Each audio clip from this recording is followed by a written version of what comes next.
구약 성경을 보면 성전 안에서 이스라엘 백성들이 제사를 드릴 때 성전 안에서 섬기는 모든 사람들은 다 레위 지파에 속한 구별된 그런 사람들이 성전을 섬겼습니다. 우리 관리 집사님도 레위인의 그런 사명을 가지고 또 봉사하실 줄로 믿습니다. 우리가 다 그런 마음으로 되어야 될 줄로 믿습니다. 먼저 저희 가정을 위해서 또 저희 집사람 아내를 위해서 기도해 주신 여러분들, 또 지금도 우리 교회 안에는 여러 가지 질병으로 또 암으로 또 수술받는 치료하는 또 집에서 치료받는 그런 권사님들, 집사님들 많은 분들이 계십니다. 여러분들이 간절한 마음으로 기도해 주심에 다시 한번 이 자리를 빌어서 감사를 드립니다. 성경 야고보서 5장 15절에 보면 믿음의 기도는 병든 자를 구원하리니 주께서 일으키시리라. 혹시 죄를 범하였을지라도 사함을 받으리라 말씀했고, 또 의인의 간구는 역사하는 힘이 있다 이렇게 말씀을 했습니다.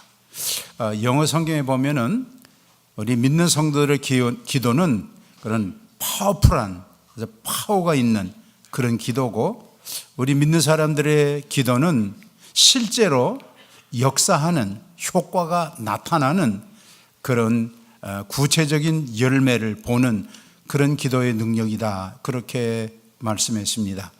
여러분들의 힘 있는 기도에 감사를 드립니다. 오늘 추수감사주일입니다.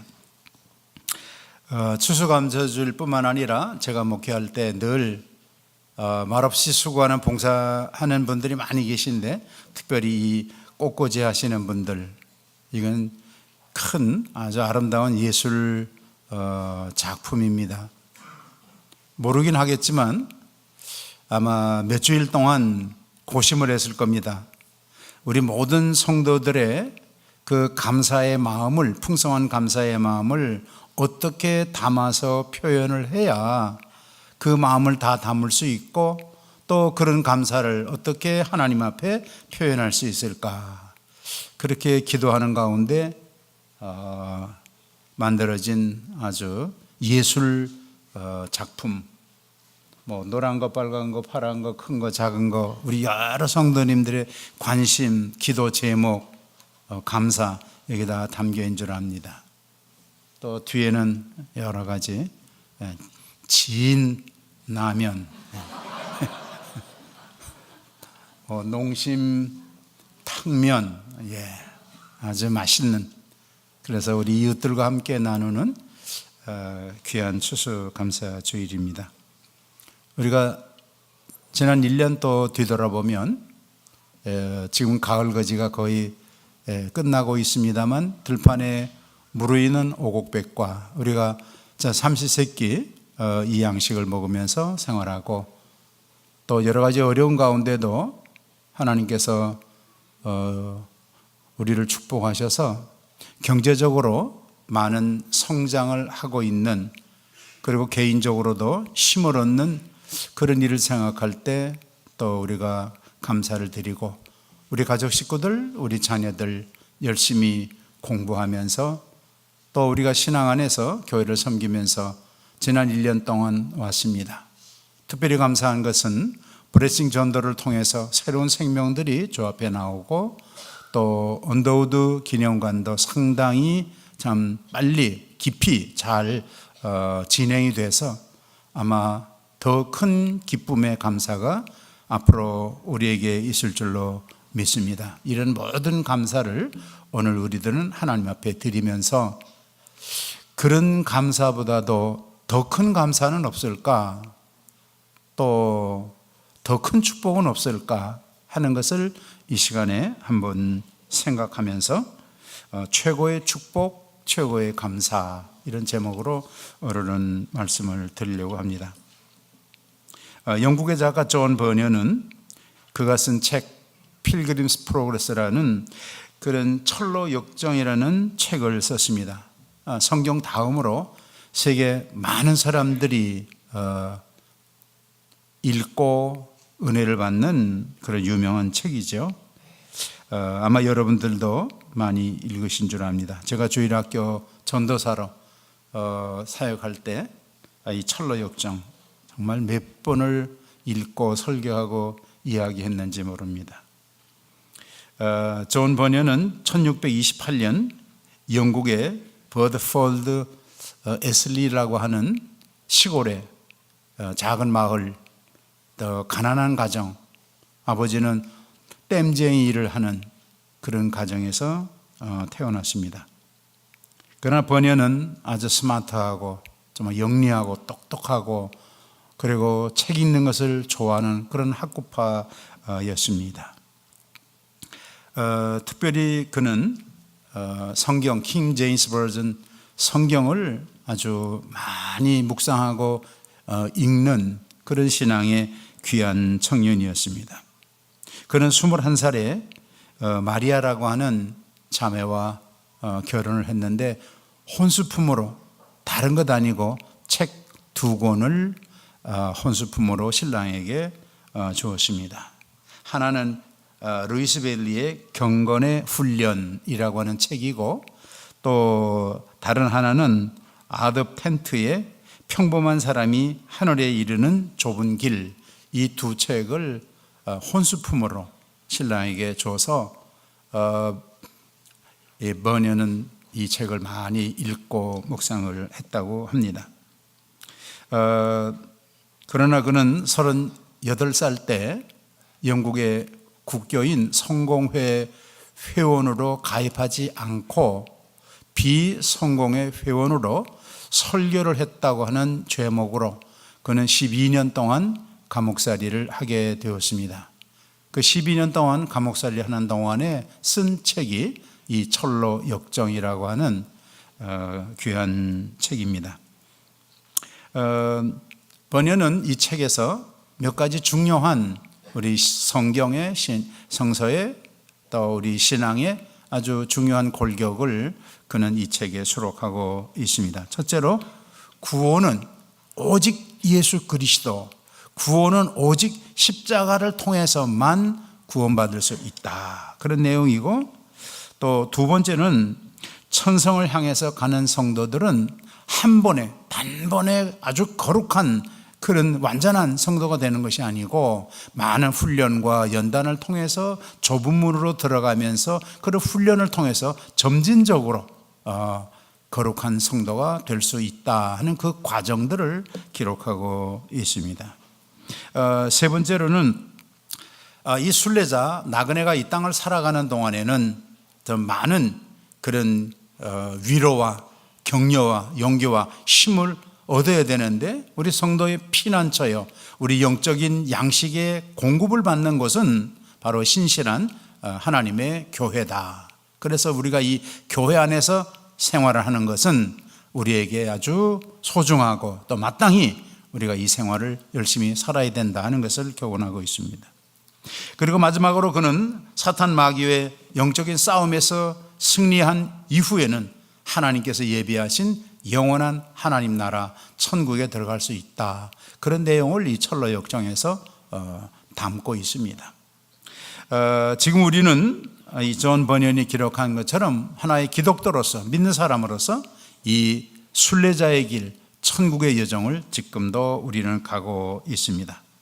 오늘 보면 마태복음 22장은 하나님 나라를 향해서 살아가는 순례자의 모습에 대해서 예수님께서 비유로 하신 말씀입니다. 지금까지 우리는 많은 축복과 많은 은혜 속에 믿음으로 살고 있습니다. 그런데 우리가 받은 축복 중에서 최고의 축복을 꼽는다면 무엇을 꼽을 수 있을까? 지난주에 우리 할렐루야 찬양대가 천국 가겠네 찬양을 했습니다. 천국 가는 것보다 더 큰 축복이 있을까? 아무리 부귀영화를 누리고 건강해서 장수하고 이 땅에서 성공했다고 할지라도 만약에 천국 갈 수 없다고 하면 그런 비참한 실패한 인생이 있죠. 천국 가겠네. 하나님께서 우리들에게 천국 갈 수 있는 그런 초청장, 천국 갈 수 있는 티켓을 우리에게 이미 주셨고 우리가 지금 그 길을 가고 있다고 하는 것은 그것은 최고의 축복이고 최고의 감사할 일이라고 생각을 합니다. 오늘 본문을 몇 대지로 나누어서 말씀을 드립니다. 첫째로 오늘 본문에서 강조하는 것은 천국은 마치 혼인잔치와 같다, 그렇게 말씀을 합니다. 2절에 천국은 마치 자기 아들을 위하여 혼인잔치를 베푼 어떤 임금과 같으니, 어떤 임금, 물론 하나님이시겠죠. 임금이 아들을 위해서, 왕자를 위해서 지금 혼인잔치를 베풀고 모든 것을 준비했습니다. 얼마나 풍성하게, 얼마나 좋은 것으로, 정말 산의 진미로 바다와 또 땅에서 나는 각종 좋은 것으로 풍성하게 준비하고 정말 탕자가 돌아왔을 때처럼 풍악을 울리면서 큰 잔치가 벌어지는 그런 모습을 우리는 생각해 볼 수 있습니다. 누가복음 14장 17절에서는 어떤 사람이 이제 초청을 하는데 많은 것을 준비하고 종들에게 말하기를 모든 것이 다 준비되었다, 그렇게 말했습니다. 모든 것이 다 준비되었다. 오기만 하면, 이 잔치에 참여하기만 하면, 육신적이든 영적이든 물질적이든 세상적이든 하늘나라의 모든 것, 땅과 하늘의 모든 것을 다 준비해 놓고 모든 것을 다 얻을 수 있다. 우리의 육신적인 욕구라든지 영적인 욕구라든지 모든 것을 다 충족할 수 있는 그런 것이 하나님께서 준비한 천국의 잔치다, 그렇게 말씀하고, 그리고 요한복음 7장 37절에서는 누구든지 와도 좋다, 이렇게 좋은 것을 준비했는데 만약에 제한을 둔다고 그러면 참여 못하는 사람은 참 섭섭하겠죠. 그런데 하나님께서는 누구든지 아무나 다 와도 좋다. 와서 참여하는 사람에게는 그 속에서 정말 생명의 강수가 넘쳐 흐르는 그런 희열과 기쁨과 만족을 맛보게 될 것이다. 이런 천국 잔치를 배설하고 많은 사람들을 부르시는 말씀이 오늘 본문의 핵심입니다. 우리가 성경 66권을 볼 때 한마디로 성경은 뭐에 대한 말씀일까? 다 신구약 성경 전체가 다 하나님 나라, 천국에 대한 말씀이에요. 그래서 우리 신앙의 이 포커스, 우리의 신앙의 초점은 항상 하나님의 나라, 거기 가 있어야 돼요. 그것을 늘 생각하고 그것을 염두에 두고 우리가 모든 생활을 살아야 될 것입니다. 그런데 이렇게 좋은 잔치를 배설하고 사람들을 청하는데 아직도 많은 사람들이 마땅히 오늘도 이 자리에 와야 될, 이 자리에 있어야 될 그런 사람들이 여기 없다고 하는 것, 정말 우리가 안타까운 일이에요. 우리가 그들을 위해서 많이 기도하고 애쓰고 전도하고 인도하려고 하는데 아직도 와야 될 사람들이 많은데 오지 못하고 있다고 하는 것, 참 우리가 계속해서 기도해야 될 일입니다. 여러분들이 알고 또 지금 장로님께서도 기도하셨습니다마는 지난 주간에 포항의 지진으로 인해서 많은 인명 피해도 있고 또 경제적인 손실도 있고 또 입시 보는 학생들, 그 부모들 참 지금 여러 가지 혼란하고 어려운 가운데 있습니다. 안타까운 일이고 또 우리가 위로하고 격려해야 될 일이고, 또 앞으로도 어떤 여진이 날지, 앞으로도 또 어떤 일이 생길지 우리가 염려되고 기도하고 준비해야 될 그런 상황들이 많이 있는 줄 압니다. 그런데 우리가 신앙적으로, 성경적으로 한번 지진에 대해서 생각해 보면 성경은 말씀했어요. 지금은 말세다. 주님 오실 때가 매우 가까웠다. 제자들은 물었어요. 말세의 징조가 뭡니까?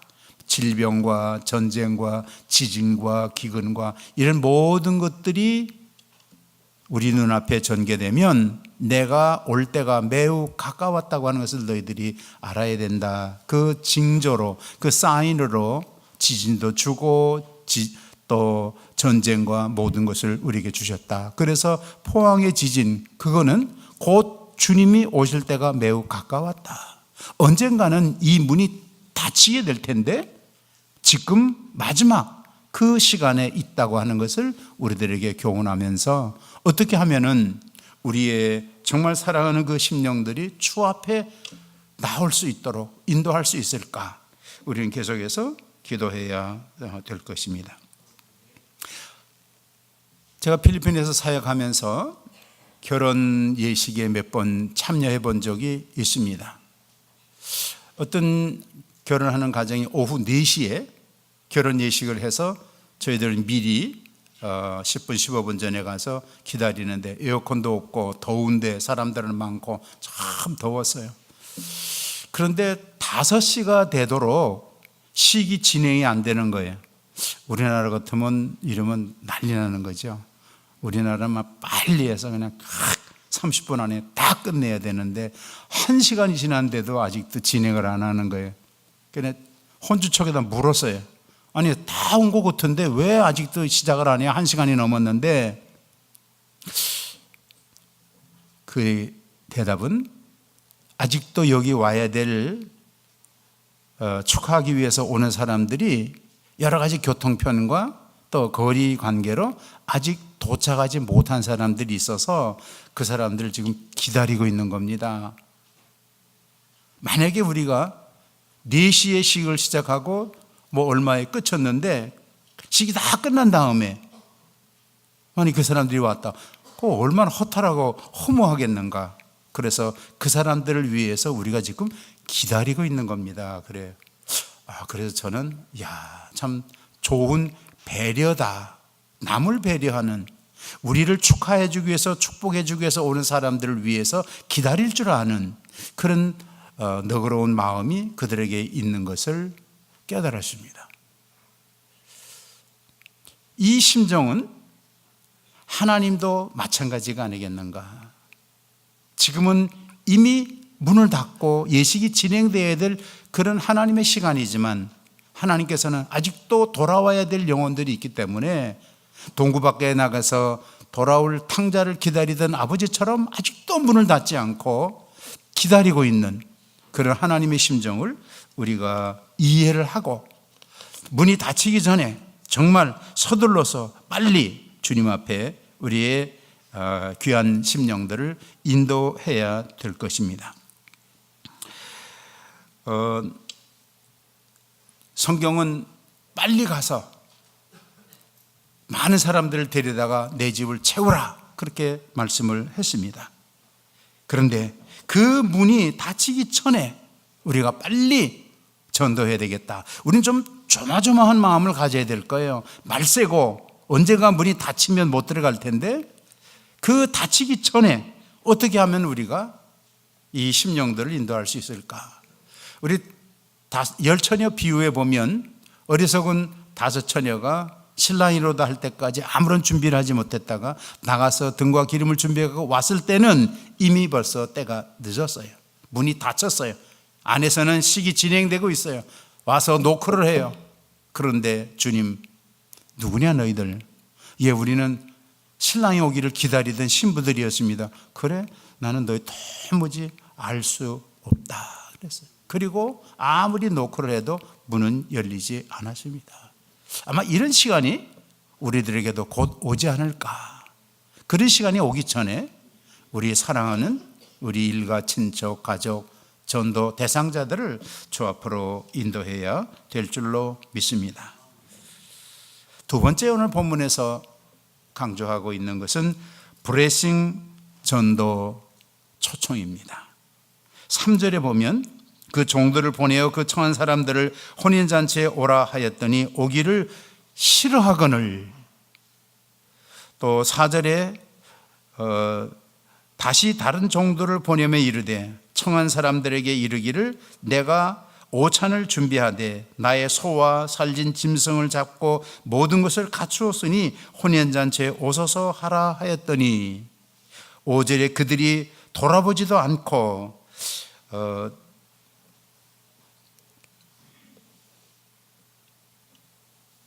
자기들은 한 사람은 자기 밭으로 한 사람은 자기의 사업하려고 가고 그 남은 자가 그 가고 그 남은 자들은 종들을 잡아 모욕하고 죽이니 임금이 노하여 군대를 보내서 그 사람들을 진멸했다 하는 말씀이 있습니다. 이렇게 풍성하게 모든 것을 다 준비하고 오라 하는데 오지 않을 때 그 주인은, 그 하나님은 매우 노하셨다 그랬습니다. 저는 많은 유행가가 우리 사회에서 사람들 속에 불려지고 있습니다. 그런 유행가 중에서 이거 하나는 우리가 안 불렀으면 좋겠다 하는 겁니다. 뭔지 아시겠어요? 못 간다고 전해라 하는 거예요. 네. 물론 이 노래는 참 100세, 120세를 장수하고 싶은 그런 사람들의 어떤 그 소원을 노래하는 그런 노래라고 하겠지만, 참 티끌만도 못하고 먼지마도 못한 우리들이 하나님이 오라고 하는데 못 간다고 전해라. 야, 얼마나 정말 교만하고 못된 그런 사람들인가. 사람들은 60의 죽음이 오면, 70의 죽음이 오면, 80의 죽음이 오면, 100세의 죽음이 오면 못 간다고 전해라. 이것은 우리들이 부를 노래가 아니라고 생각합니다. 물론 죽음에 대해서도 하나님이 오라 하시면 우리 빈손 들고 가야지, 우리가 못 가겠습니다 그렇게 말할 수 있는 사람이 누가 있겠습니까? 또 우리가 전도를 생각을 해도, 우리가 이 브레싱 전도를 위해서 교회가 얼마나 많이 기도하고 많은 예산을 드리고 정말 여러분들이 부담 가질 만큼 계속해서 강조하고 또 집회를 하고 또 집회를 하고 부르고 얼마나 했습니까? 그런데 우리가 전도할 때 저들은 들은 척도 하지 않는 거예요. 본 척도 하지 않는 거예요. 아무리 얘기해도 오지 않는 거예요. 온다 그러고 안 오는 거예요. 핍박하고 뒤에서 당신들이나 잘 믿지, 여러 가지 이런 못 간다고 하는 사람들이 너무 많은데, 그건 참 불행하고 불쌍한 일이에요. 우리의 사명은 뭐냐? 비록 그들이 못 간다고 해도 우리는 어떻게 해서든지 그들을 강권에 데려다가 아버지 집을 채우는 그런 사명이 우리들에게 있습니다. 앞으로도 우리는 많은 예산을 들여서라도, 또 더 많이 기도하면서, 더 애쓰면서 어떻게 해서든지 한 영혼이라도 더 주님 앞에 인도하는 이 브레싱 축제, 전도 축제, 이건 우리가 계속해야 될, 교회가 주님 오시는 날까지 계속해야 될 그런 일이라고 생각을 합니다. 세 번째로, 이방인들, 죄인들에게 주어진 찬스입니다. 기회입니다. 이렇게 초대했던 사람들이 거절하고 오지 않기 때문에 하나님께서는 저들은 천국에 합당치 않은 자로 간주하시고 그들은 배제하시고 대신 우리들을 하나님께서 부르셨습니다. 9절 10절에 보면 네거리 길에 가서 사람들을 만나는 대로 혼인잔치에 청하여 오라 한데, 종들이 길에 나가 악한 자나 선한 자나 만나는 대로 모두 데려오니 혼인잔치에 손님들이 가득한지라. 누가복음 14장 21절에 보면 집주인이 노하여 종들에게 이르되 빨리 시냇가로 나가 가난한 자들 또 불편한 사람들, 저는 사람들 다 데려오라 했습니다. 물론 여기에는 신학적인 해석이 있습니다. 첫 번째 부른 사람들은 이스라엘 백성들, 또 바리새인들, 유대인들을 가리키고, 두 번째 대신 부른 사람들은 우리 이방인들, 우리 죄인들을 가리키죠. 그 처음 택한 사람들이 시기나게 하기 위해서 하나님은 우리들을 또 택해서 하나님의 백성, 하나님의 자녀 삼으시고 지금까지 우리를 인도하십니다.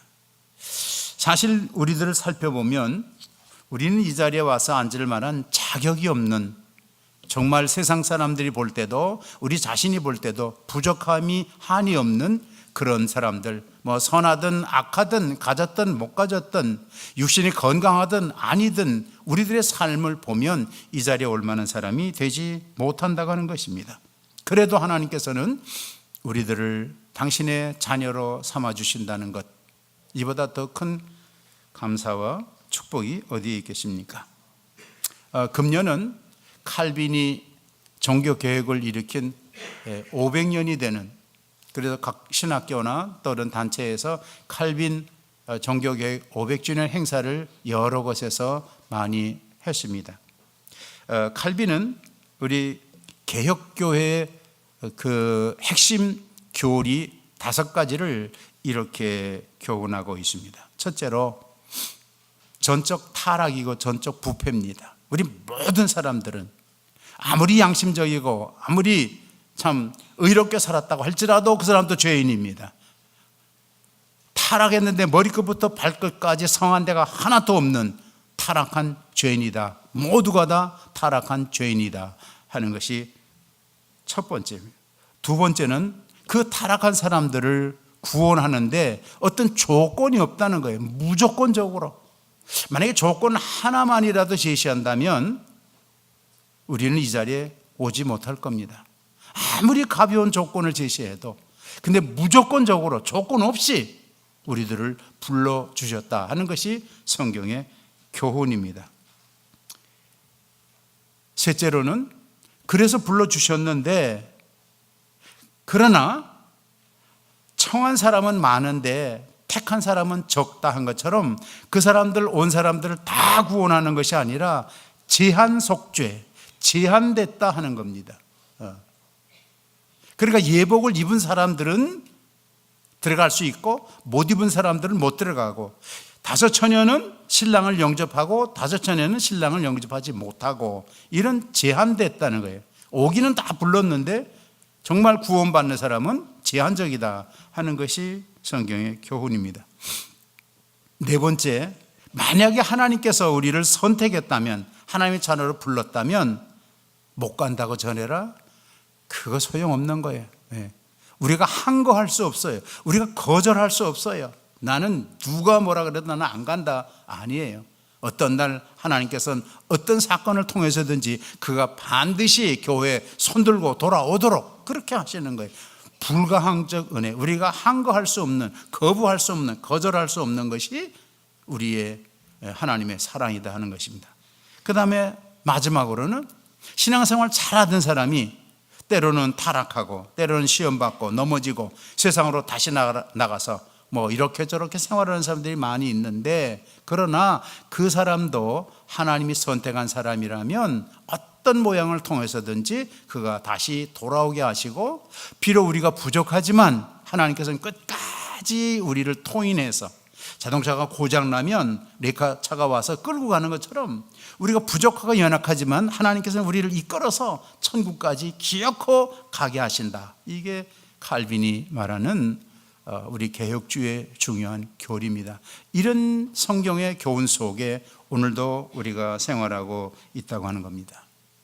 어떤 불신자들은 교회에 대해서 혹은 우리 성도들에 대해서 참 거북스러운 그런 말을 하는 사람들이 많습니다. 뭐 교회가 그러냐, 목사가 그럴 수 있느냐, 뭐 교회 다니는 사람이 그럴 수 있느냐, 뭐 해갖고 막 험한 소리를 하는 사람들이 많이 있습니다.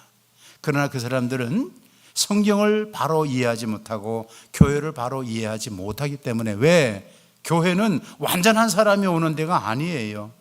정말 양심으로 살고 법으로 살고 뭐 하나님 말씀대로서 그런 사람들만 모이는 곳이 아니에요. 여기는 다 타락한 죄인들이에요. 아직도 부족한 사람들이에요. 우리가 영원한 하나님 나라에 들어갈 때 비로소 우리는 완전한 사람이 되는 거지, 그 전까지는 우리는 다 부족해요. 저와 여러분들이 다 부족해요. 그 부족한 사람들이 모여서 그래도 좀 더 거룩하고 좀 더 경건하고 좀 더 열심히 살아보려고 애쓰는 사람들이 모인 곳이 여기에요. 근데 아직도 부족하니까 뭔가 부족한 부분들이 조금씩 우리에게 있어요. 그런데 이 사람들은 그걸 가지고 뭐 교회가 어떻고 목사가 어떻고 교인이 어떻고 아주 그냥 싸잡아서 그렇게 하는, 그것은 아직도 교회가 뭔지 잘 모르는, 교회는 이렇게 부족한 사람이, 죄인들이 와서 하나님의 은혜와 사랑으로 경건해지는 그런 훈련을 하는 것이지 아직 완성된 사람들이 아니라고 하는 것입니다. 이제 마지막으로 우리는 달라져야 되겠다, 이제는 변화되어야 되겠다 하는 겁니다. 지금 우리가 천국잔치에 참여하고 있습니다만 우리는 변화되고 달라져야 된다. 우리가 초신자 때에는 처음 예수 믿을 때는 잘 모르니까 뭐 지각도 하고 결석도 하고 또 헌금도 제대로 못하고 전도도 못하고 봉사도 못하고 뭐 이런저런 일이 많이 있습니다. 조그만 일에 시험 받아서 넘어져 가지고 또 교회 오니 안 오니 뭐 이런 일들이 초신자 때에는 참 많이 있어요. 근데 이제 우리가 신앙생활을 5년 하고 10년 하고 20년 하고 어느 정도에 올라 있으면 이제는 그런 시험, 그런 작은 것에 넘어지면 아직도 우리는 초신자죠.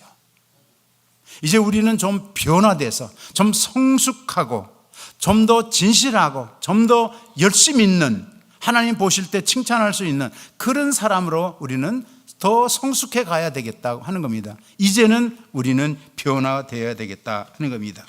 우리가 지금까지 이 교회 안에서 은혜를 받고 말씀을 받고 축복을 받고 열심히 생활했는데 아직도 옛날 그 모습에서 생활한다면 그건 좀 부끄러운 일이에요.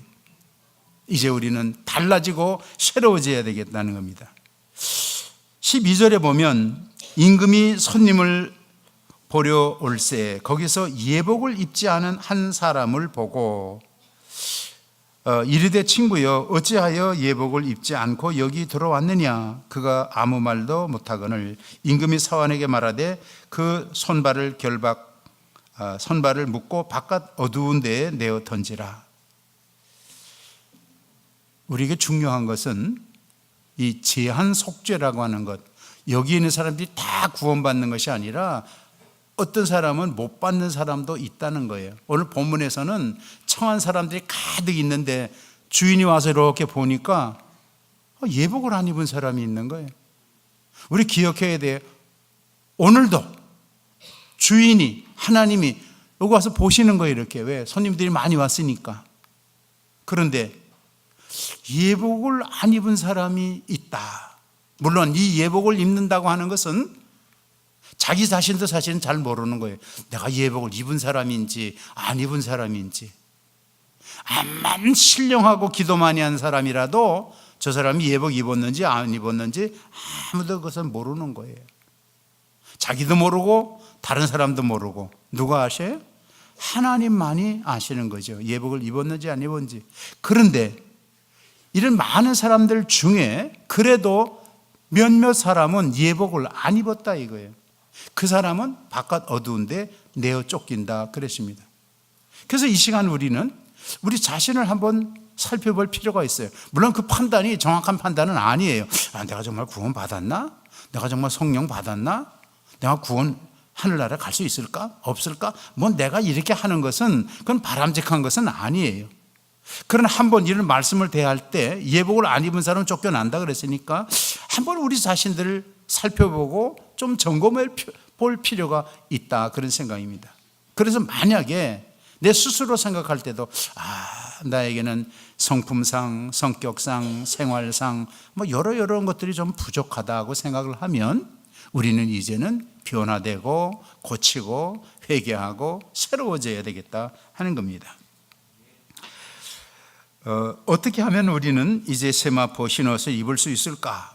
요한복음 14장 6절에 보면 내가 곧 길이요 진리요 생명이니 나로 말미암지 않고는 아버지께로 올 자가 없다 그랬습니다.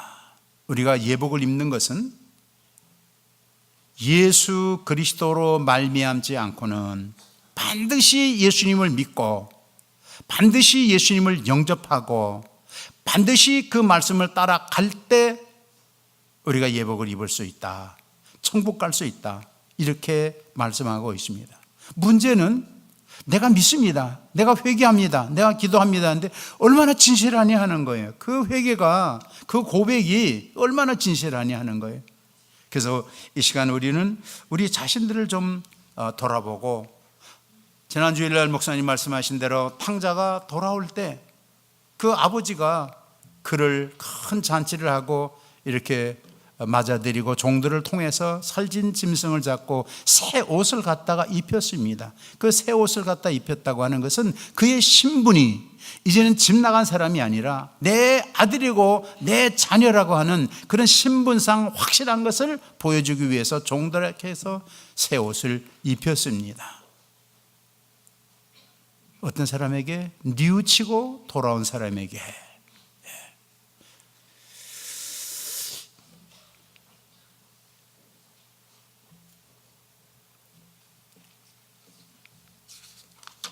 이제 우리는 한 가지 성경의 역사를 좀 살펴보고 싶습니다. 구약 성경에 보면 하나님께서 많은 민족 가운데 가장 작은 이스라엘 백성들을 하나님의 친백성으로 부르시고 삼고 정말 하나님의 나라를 세우고 많은 복을, 이방인들이 받지 못하는 엄청난 축복을 이스라엘 백성들에게 주었습니다. 처음에는 열심히 했어요. 근데 이제 1000년이 가고 2000년이 가면서 이 사람들은 예언자 선지자들의 말을 거역하고 그들을 죽이고 핍박하고 그리고 우상을 섬기고 또 선지자를 보내도 회개하지 아니하고 계속해서 이런 생활을 살 때 하나님께서 이렇게 결단했죠. 안 되겠다. 그래서 바벨론 포로에 보내서 70년이라는 긴 세월 동안 그들은 이방 땅에 가서 이방 민족 앞에서 많은 수모와 멸시와 천대와 핍박을 받았습니다. 너희가 하나님의 백성이냐? 네가 믿는 하나님은 능력 있는 하나님이냐? 너희가 믿는 하나님은 살아계시냐? 그런데 왜 너희들을 지금까지 이렇게 70년 긴 세월 동안 고난 속에 그대로 내버려 두냐? 너희들이 여기 와서 찬양을 부르겠다고 검은 고를 갖고 여기 와서 그래 한번 찬양 한번 불러봐. 얼마나 많은 수모와 멸시를 당했는지 모릅니다. 70년의 긴 세월을 지나는 동안에 이스라엘 백성들은 깨달았어요. 우리가 하나님 앞에서 너무 부족하구나. 많은 예언자 선지자를 통해서 우리를 그렇게 사랑하고 격려했지만 우리는 핍박하고 때리고 그 말을 거역했고 하나님이 그 많은 사랑을 베풀어 주시는데 우리는 다 거역하고 거절하고 그래서 여기 왔구나. 이제 어떻게 될까? 70년 포로 동안에 그들은 다시금 회개하는 마음이, 정말 주님을 사모하는 마음이, 옛날 이스라엘 예루살렘 시온성을 사모하는 마음이 그 속에서 일어나서 그들은 그발 강가에서 막 통회하고 자박하고 울면서 고향을 그리워했습니다. 그것이 시편 137편의 말씀입니다. 저는 오늘 찬송 한 곡을 소개하고 오늘 제 말씀을 마치려고 합니다. 제가 소개하고 싶은 것은 히브리 노예들의 합창입니다. 아마 여러분들이 많이 들어보셨을 거고 또 인터넷을 통해서도 여러분들이 보실 수 있고, 모르겠습니다. 우리 찬양대도 언젠가 불렀는지 모르고 다른 교회에서 많이 부르는 찬양곡이죠. 히브리 노예들의 합창. 이 노래는 나부코라고 하는 이태리 작곡가가 오페라 베르디를 작곡할 때 당시 오스트리아의 지배하에서 많은 고난을 겪는 조국 이태리의 독립을 염원하면서 작곡한 그런 노래인데 제목이 히브리 노예들의 합창이죠. 우리가 노래를 합창곡을 듣기 전에 제가 먼저 조금 이해를 돕기 위해서 가사를 한번 읽겠습니다. 나의 마음 황금빛 날개를 타고 언덕 위에 날아가 앉아라. 아름답고 정다운 내 고향, 따뜻한 향기가 불어오는 내 조국. 요단강의 강들과 무너진 시온의 성들이여, 오 사랑하는 내 조국, 마음속에 사무치는 빼앗긴 내 조국.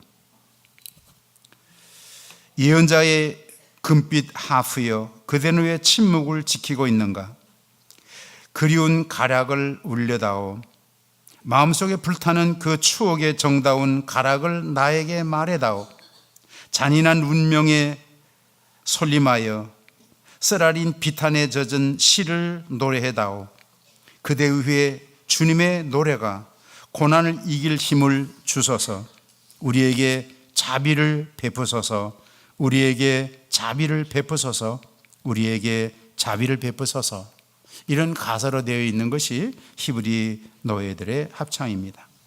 말씀을 마치는데 제가 오늘 결론으로 말씀드리고 싶은 것은 하나님께서 우리에게 회개할 수 있는 기회를 주셨다는 것, 이것은 최고의 축복입니다. 아무리 복을 받고 아무리 우리 열심히 산다 하더라도 우리의 과거의 생활을 회개하지 않고 정리하지 않고 새롭게 되지 않으면 우리가 이 모든 복을 다 누릴 수가 없어요. 근데 하나님께서 하나님의 영을 우리에게 부어서 회개의 영을 부어주셨어요. 회개할 수 있다는 거, 회개한다는 거, 그거는 큰 축복입니다.